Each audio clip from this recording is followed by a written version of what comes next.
heavens and the earth. Is seeing believing? Can we look at something but not really see it? Many wise people over the years have pondered this very concept, and they came up with some pretty good one-liners about it, by the way, like looks can be deceiving, or it's a different kettle of fish. Have you ever heard that one? That's an old one. Not too many people have heard it. And here's one. There's more than meets the eye. And how about the big one? We all know this one. Don't judge a book by its cover. There's so many, but the underlying question is, are things always as they appear, or are things sometimes not as they appear? In this episode, we examine these questions. Folks, thanks for being here today. This is episode 1 of season 2. And yes, we actually made it to a season 2, I'm happy to say. My name is Jeff Wamble, and this is the Blue Halo Podcast.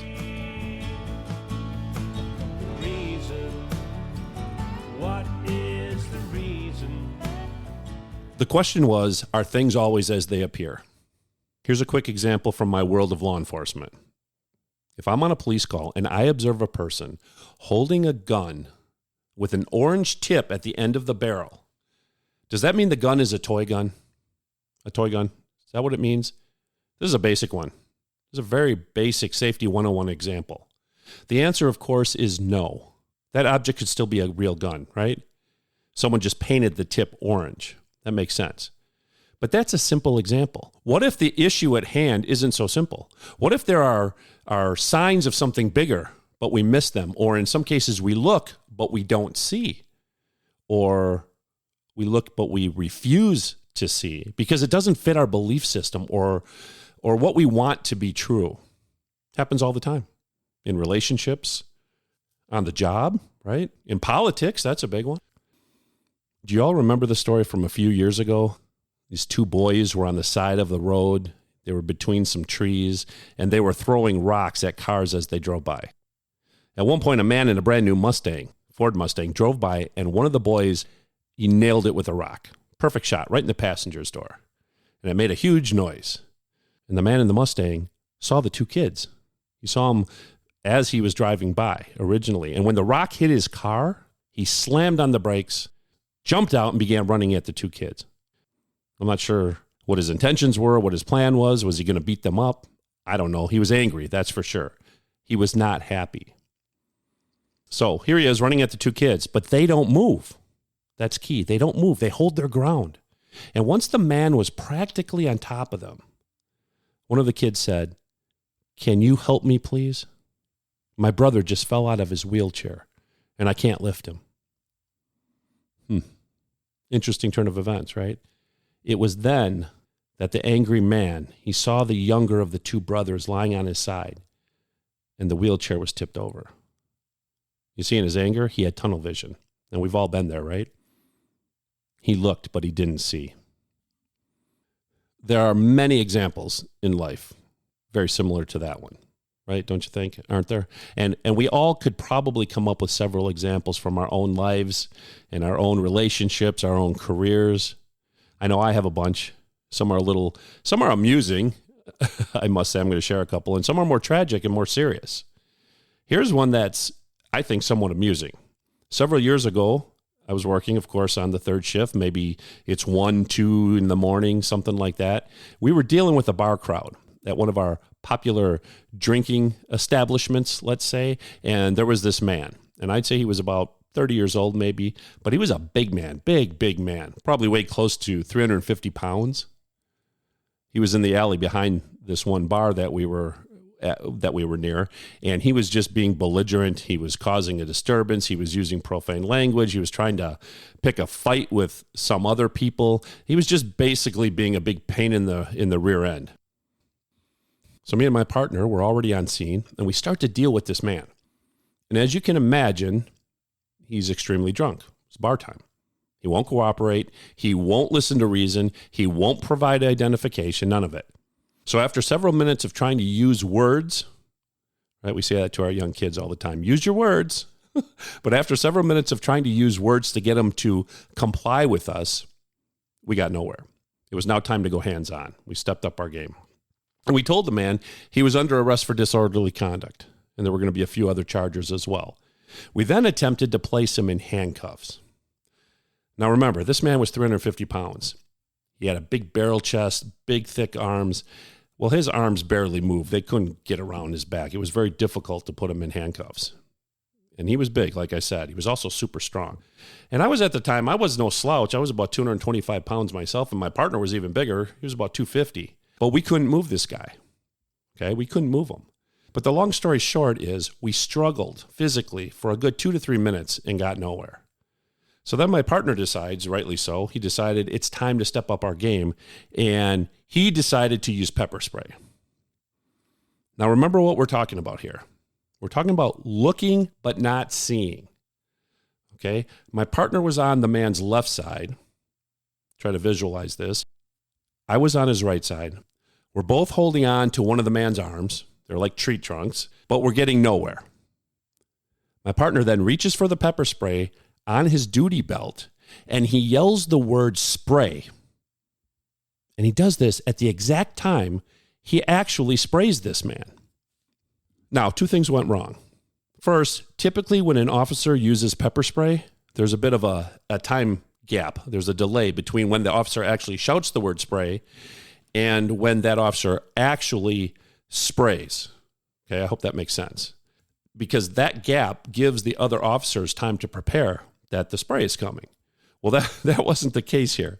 It was immediate. The spray occurred simultaneously while my partner yelled spray.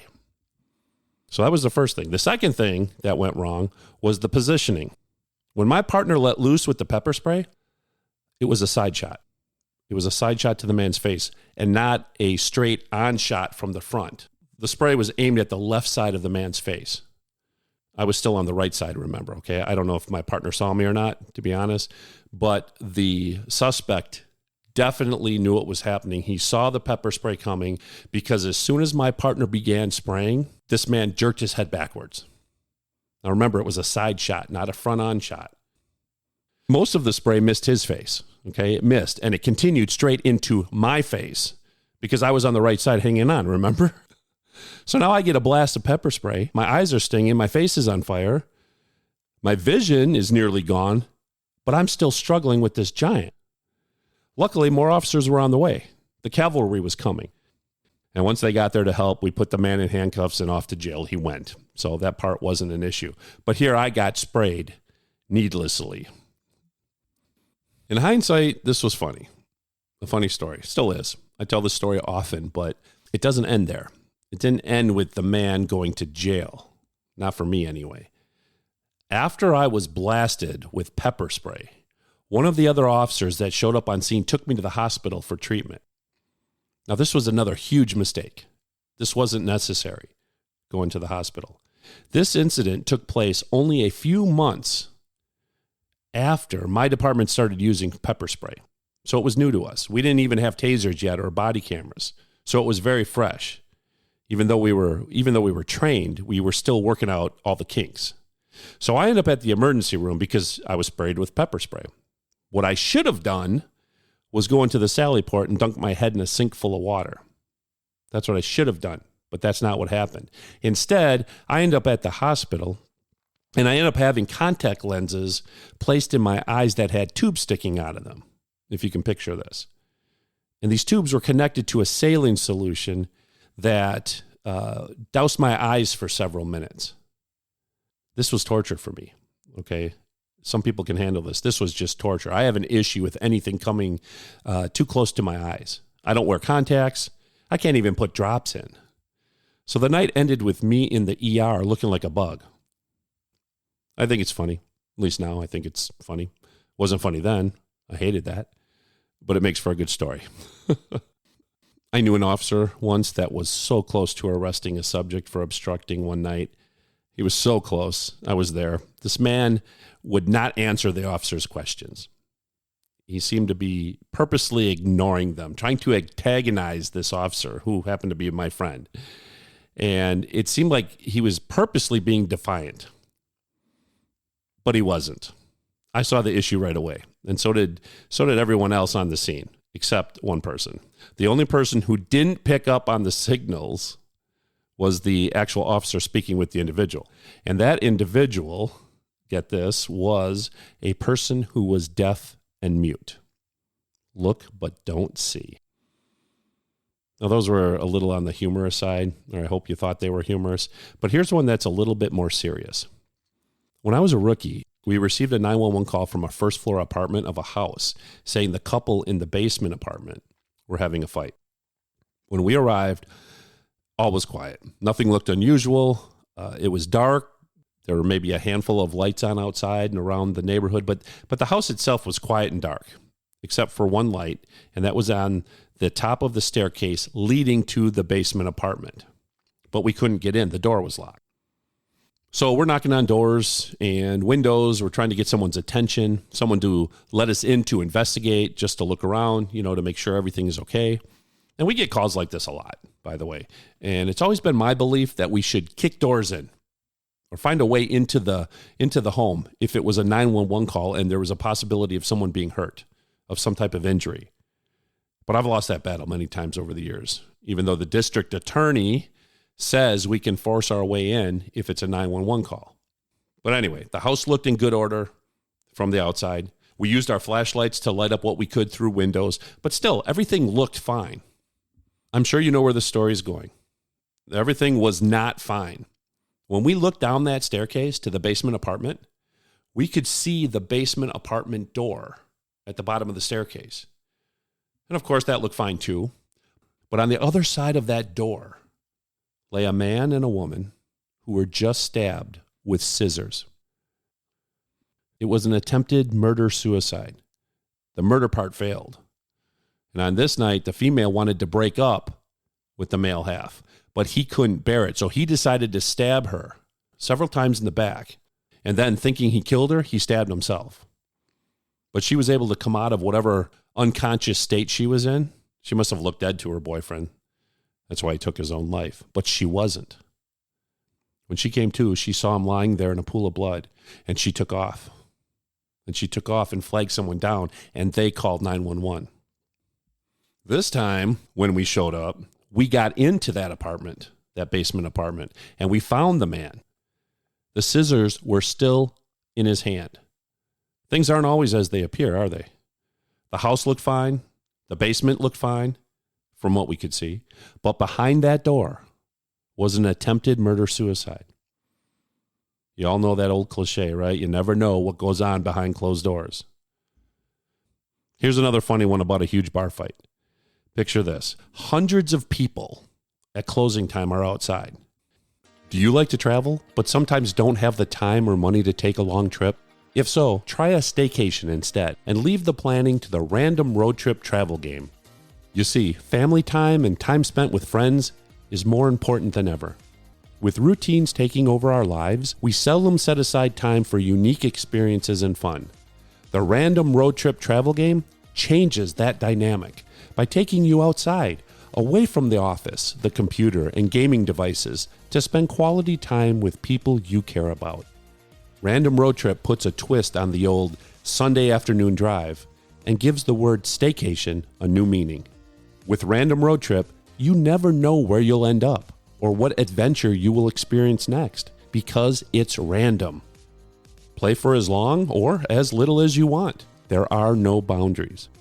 For less than $20, you and your friends and family can create a lifetime of memories while spending quality time with the people you care about, especially the kids and grandkids. And Random Road Trip makes a great gift too. Check them out at www.randomroadtripthegame.com. That's randomroadtripthegame.com. I love their slogan too. Welcome to fun. So hundreds of people are leaving the bars in the busiest bar district of our town. It's about 2 a.m. It was warm. It was humid. Maybe people were a little agitated from the heat. Probably, I would guess, more so from the humidity, but what do I know? I do know something was agitated, though, and it's not what you might think. So we get called to this large bar fight, right? We're told by dispatch that hundreds of people are in the streets fighting. About a half a dozen squads get sent. Me and my partner, we get sent, but we were one of the last ones to arrive. But as we approached, we could see where all the other squads were going. So we went in that direction. We parked quickly, we jumped out quickly, and we started running to where the other officers were.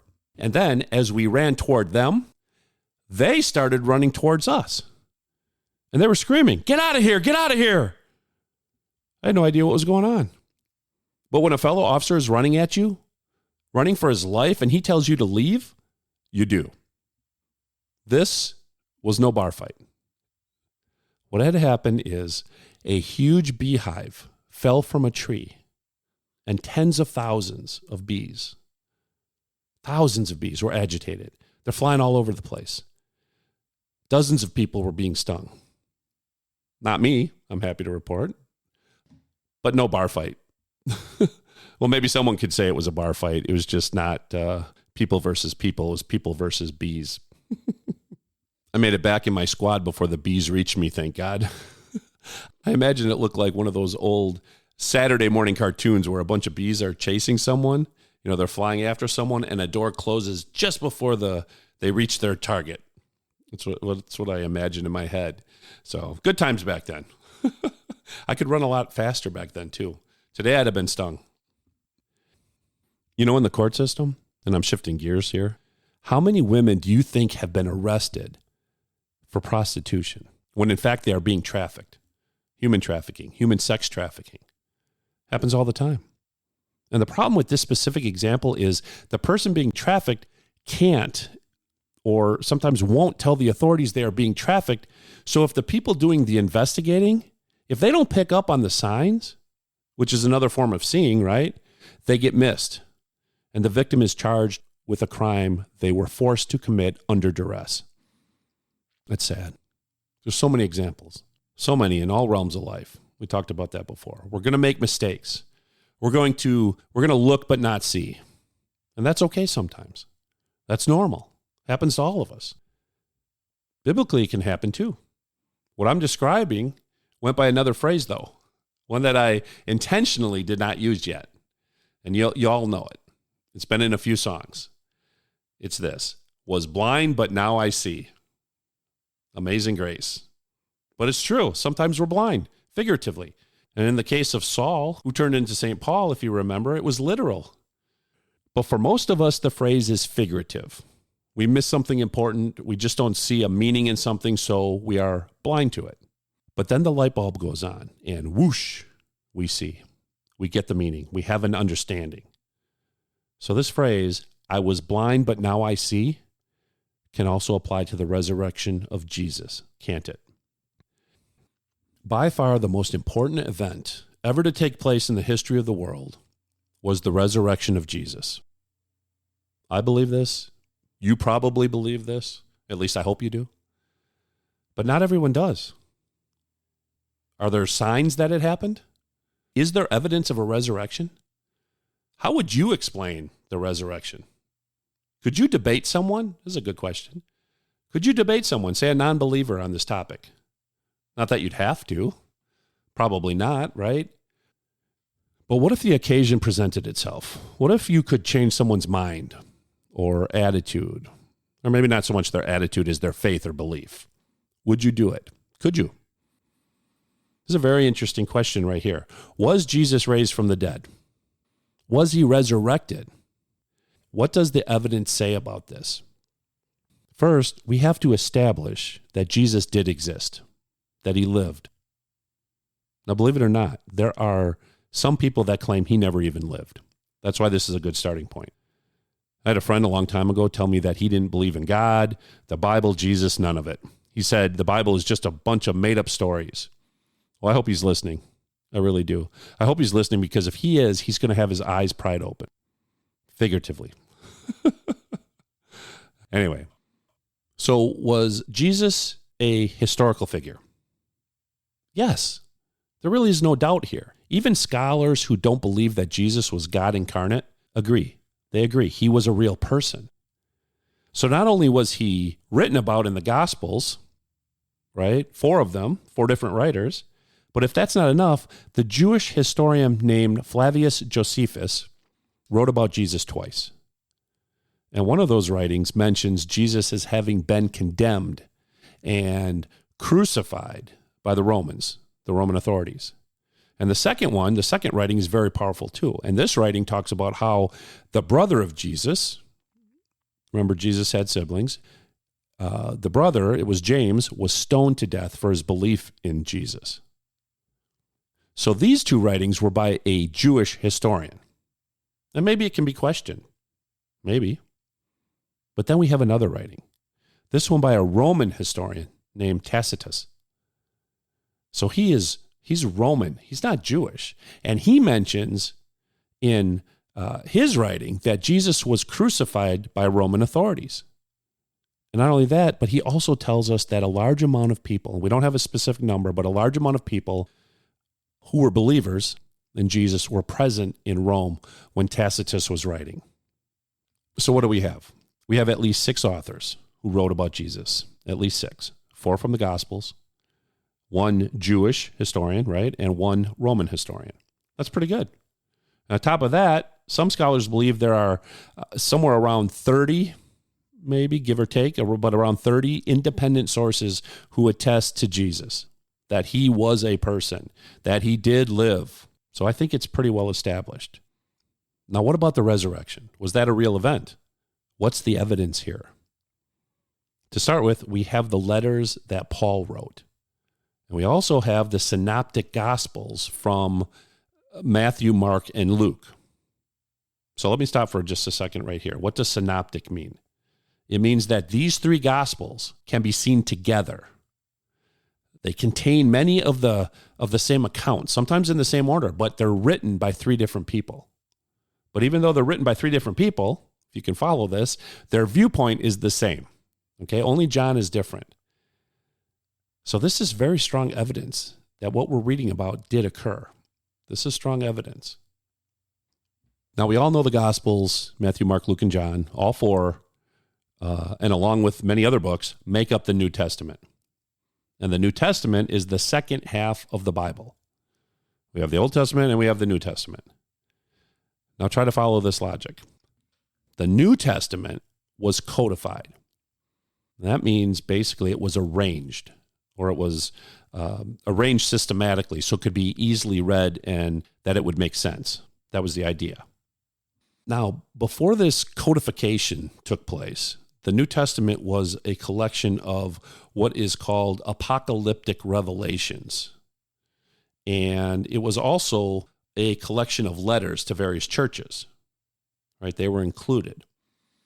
And one other thing, and this is interesting, one other thing included were oral traditions that were written down. These were huge. These were the Gospels. The oral traditions are the Gospels. I know this might be hard to follow, but it's important. So it's these letters, specifically Paul's letters and the synoptic Gospels, it's these documents that are what's valid historically. And here's why. After Jesus' death, after the crucifixion, his teaching spread quickly, okay, very quickly. They spread all around that part of the world, Asia, Europe, the Middle East. Now, while this was going on, and this was all within a couple of years, Jewish authorities were persecuting Christians. Now, why would they do this? It's because they wanted to exterminate them. But why? It's because they were thought of as a heretical cult. And this means they didn't conform to Jewish religious views. So they wanted them wiped out. So why is this important to our discussion? What does this mean from a historical standpoint? It means because of this persecution, because it was taken that far by the Jewish authorities, a nerve must have been struck, right? It got to them. Therefore, it's very unlikely that any revisions to the writings, the ones we just talked about, could have been made. No revisions. How could they? They couldn't, because they would be discovered. They would be discovered by others who knew the truth. Changing anything would be impossible. Here's what I mean.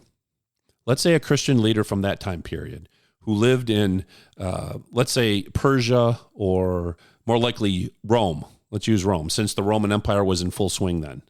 But anyway, let's say that one of these leaders, okay, the Christian leaders, wanted to change some core fact about Jesus, something big. That leader couldn't get away with it. It would be it would be nearly impossible because Christians in other parts of the world, say Africa, would have been able to catch the manipulation or that change. Manipulation, to use that word, has taken place before, hasn't it? Actually, a lot. Some small, some bigger. And it was caught. We found out about it.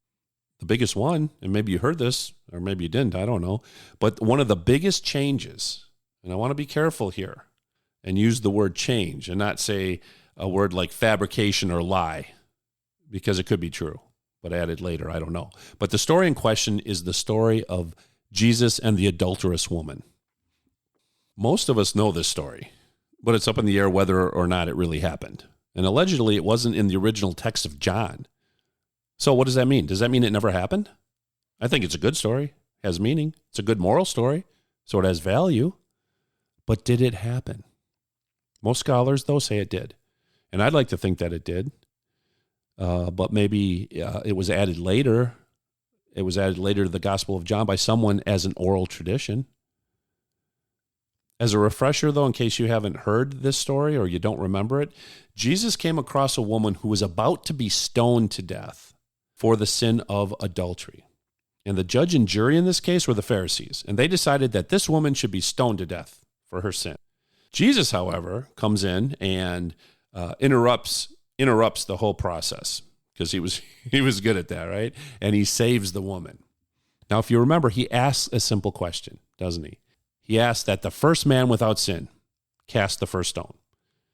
And what happens is that everybody about to throw a rock, instead of throwing the rock, drops their rock and they leave. They go home, remember? Then Jesus comforts the woman and tells her that he doesn't condemn her, but that she should go forth and sin no more. Like I said, it's a great story. But was it fabricated? I don't know. I'd like to think that it really did happen, even if it was added a little bit later. But that's not the point of this discussion. This is a great example, this story, of how hard it is to change the writings about Jesus. It's very hard.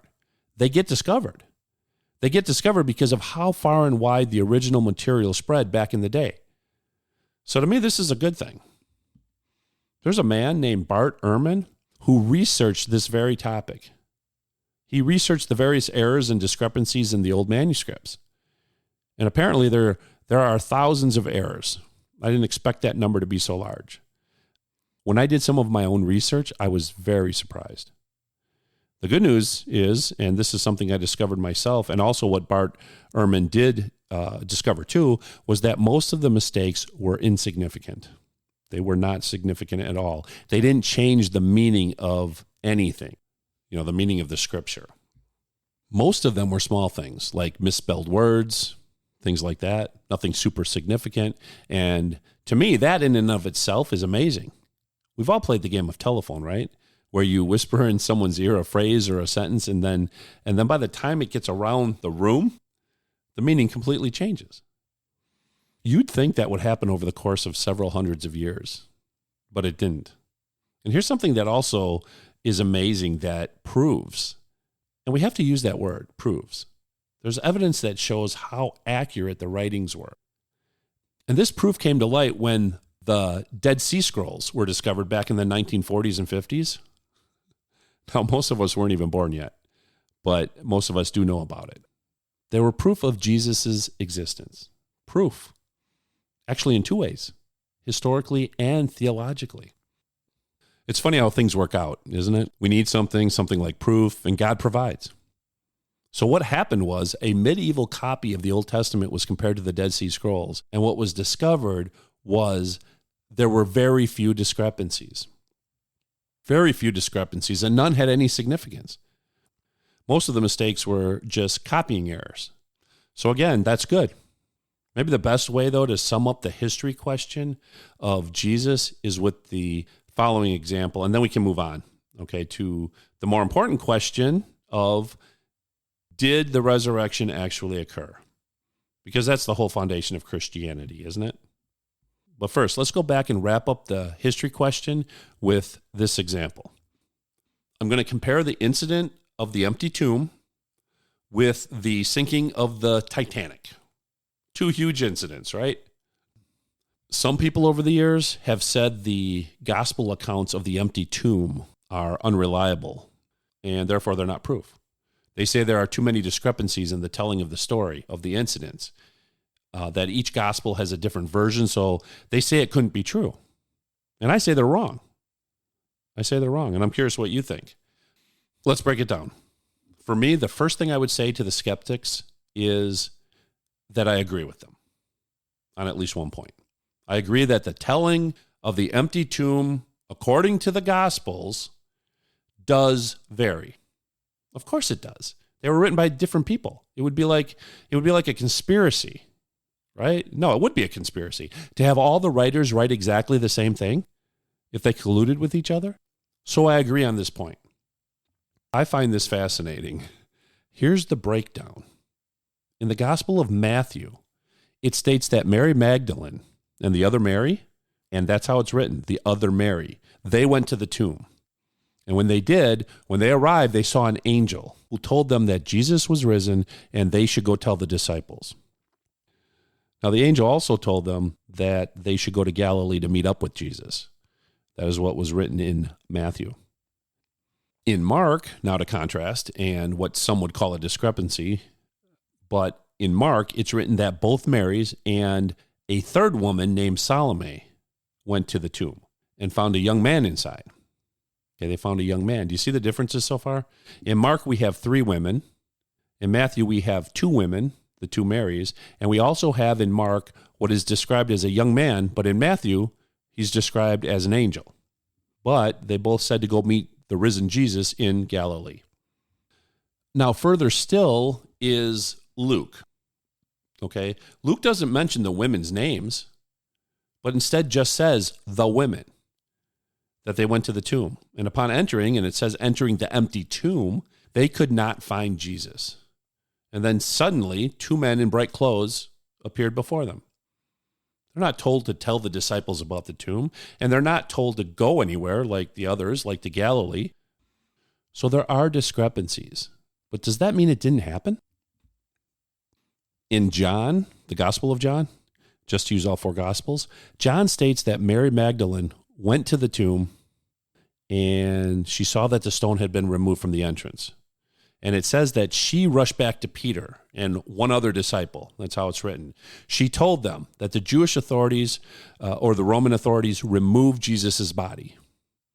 And then we're told that Peter and the other disciple returned to the tomb, and when they did, they found the burial clothing of Jesus.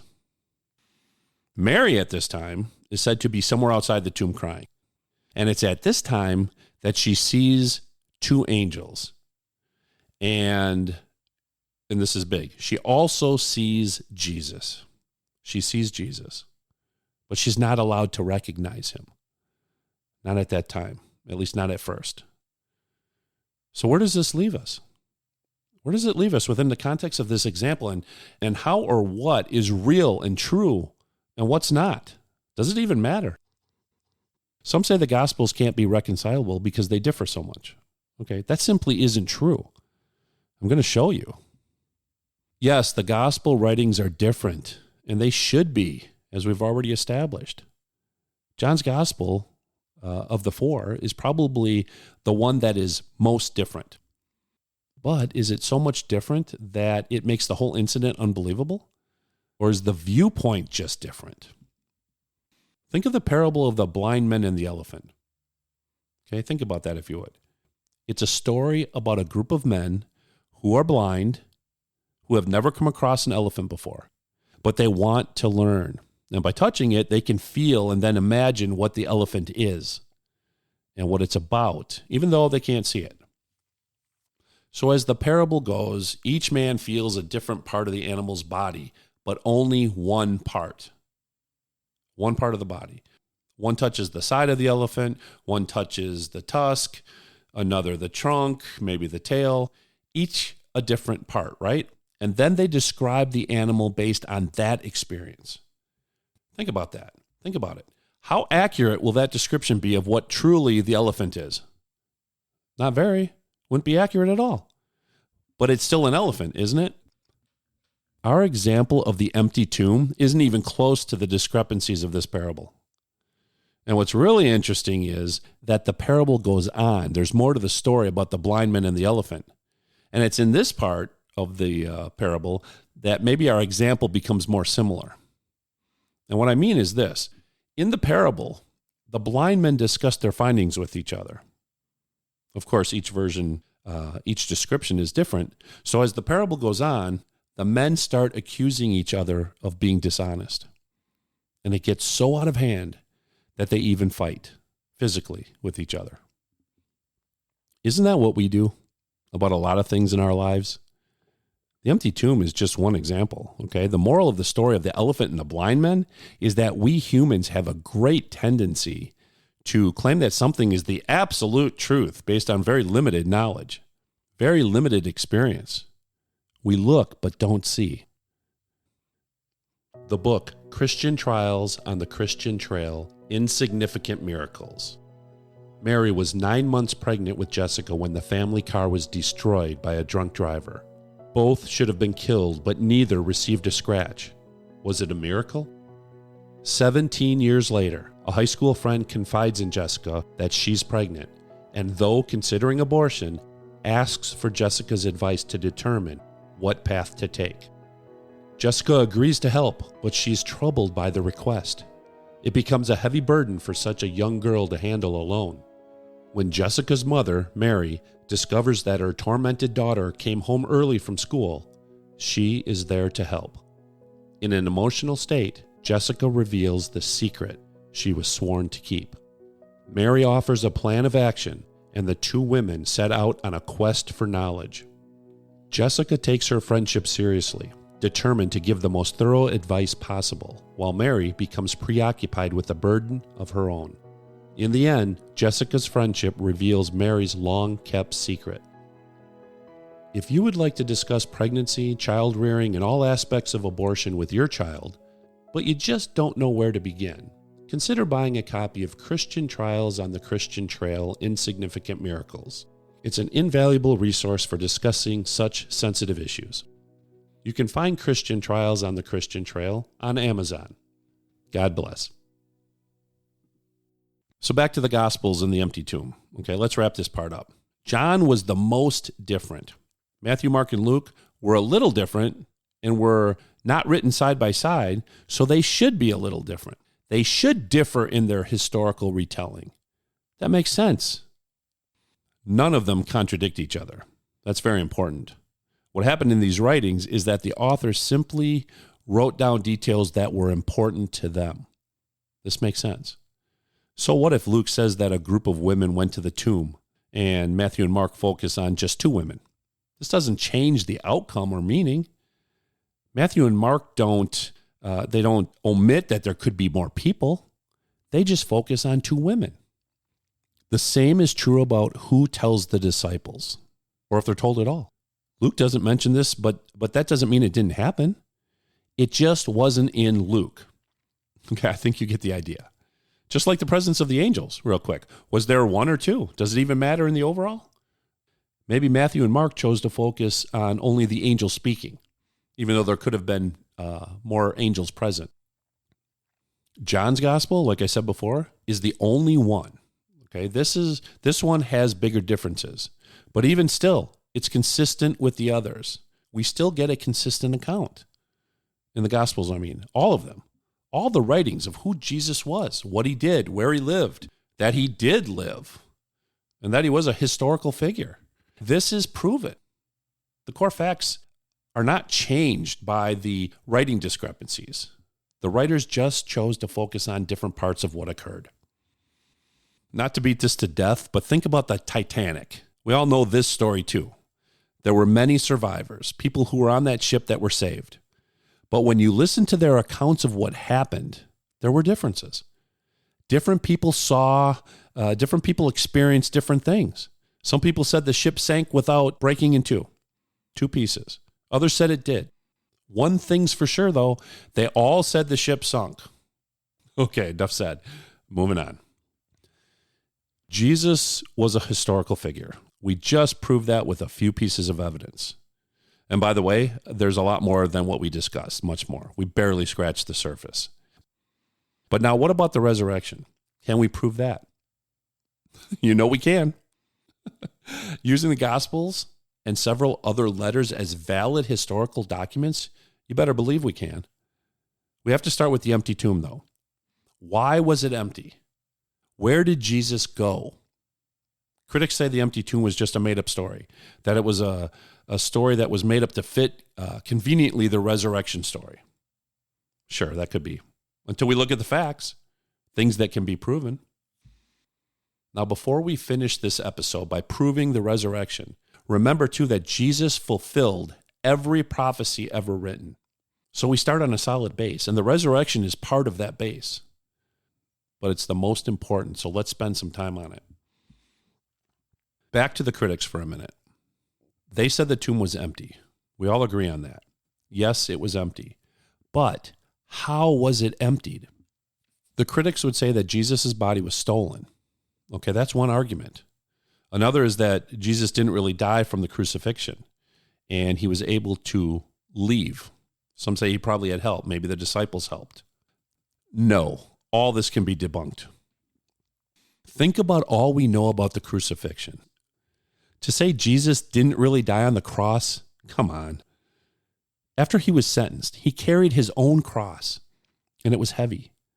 He carried that cross for about 3 hours, dragging it about a third of a mile, all while wearing a crown of thorns cutting into his head and also being taunted along the way, spit on. He was exhausted. Then nailed to that very same cross he was carrying? Come on, critics. No way. Come on. Then he survived the Roman soldier's spear in his side, which showed water and blood, which is proof of death.